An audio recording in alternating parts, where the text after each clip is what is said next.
Greetings, survivors and friends, SHADOWFRAX here, and I'm back with a well-rested bonus, talking of which I have an epically relaxing giveaway for you this week, if you're in the US or EU, so stick around and I'll give you all the important details towards the end. I was away last week, as you may know, but apart from the release of the usual seasonal content, there wasn't an awful lot to report on, so I think I timed that well. Talking of which, there was an optional client patch this week to fix some toil and trouble that popped out of the cellar, such as candy vision on everything and cauldrons being placed too close to walls.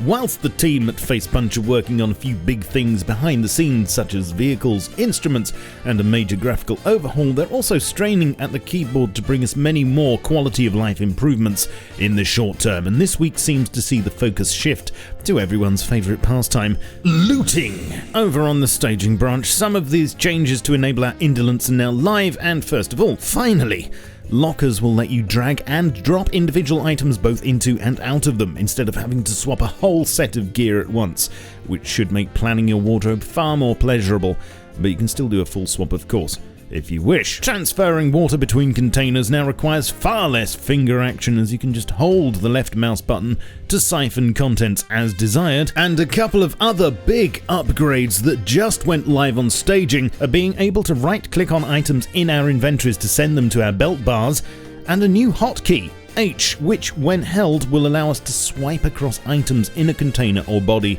to loot them all, although there is a limit to how many you'll be able to take at once.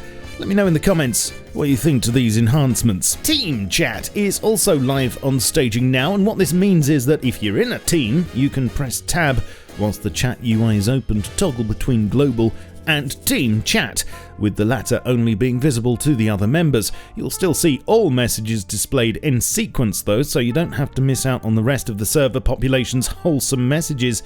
They'll just have different tags. Gary has added a couple of small features to the game to help you interact with Facepunch. Firstly, pressing F7 will allow you to now report bugs and cheaters, plus suggest your incredible ideas or just be encouraging to the team in-game, instead of it having to open a separate browser page. No longer is communication with the Rust gods one way either, as you'll also notice that in the main menu there's a new messages button, which will allow them to send you updates on the results of your reports if they so desire. There were a couple of fixes this week, including one that deals with servers stalling if there's a constant connection between one and an Archon tool such as battle metrics, and another which went live on staging just today and that should fix the delay on bows when firing the second arrow. In other news, horse armor sets now have proper world models. Yes! And for those of you who want to destroy your frame rates even more, Rust's graphics quality setting now goes up to 6. I'm informed that this was always the case, but this extra setting wasn't exposed until now. I've been trying to find out exactly what it adds that level 5 doesn't have, but unfortunately can't say for certain just yet. However, if you want the very best looking version of Rust regardless of performance, then this is your best option. In works in progress, still many commits on the usual suspects such as HDRP and vehicles, with the latter seeing many related to that vehicle lift I showed you, which it seems will be needed to edit our Rust buckets. And of course there are a ton more commits related to instruments, along with this shot from Instagram of a couple of them being used in exactly the way you imagine they will be. Either that or this man has a fever and is getting the only prescription. What's wrong with that chat's arm? That's one beefy shoulder. Anyway, still no word on when we'll get to play with any of these yet, but it looks like at some point soon we'll be getting buried in a massive dump of content. Talking of which, are you in the US or EU and would like to win yourself a sexy new gaming chair with a plush soft fabric finish that you don't have to peel yourself off of in those infernal summer months? Well, my good friends at Arotzi are giving away one of their top-of-the-range Vernazza chairs to one very fortunate person, and it could be you.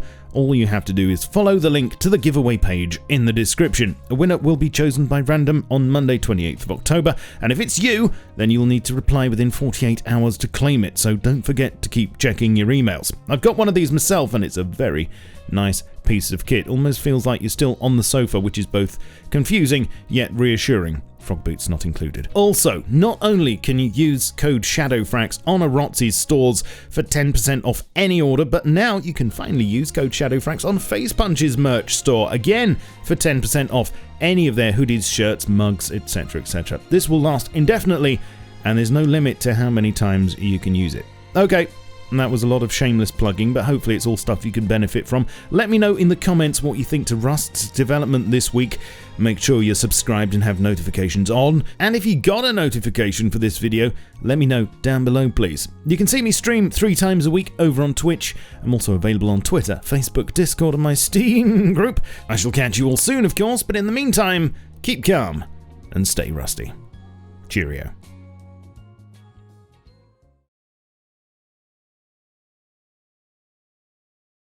Looting.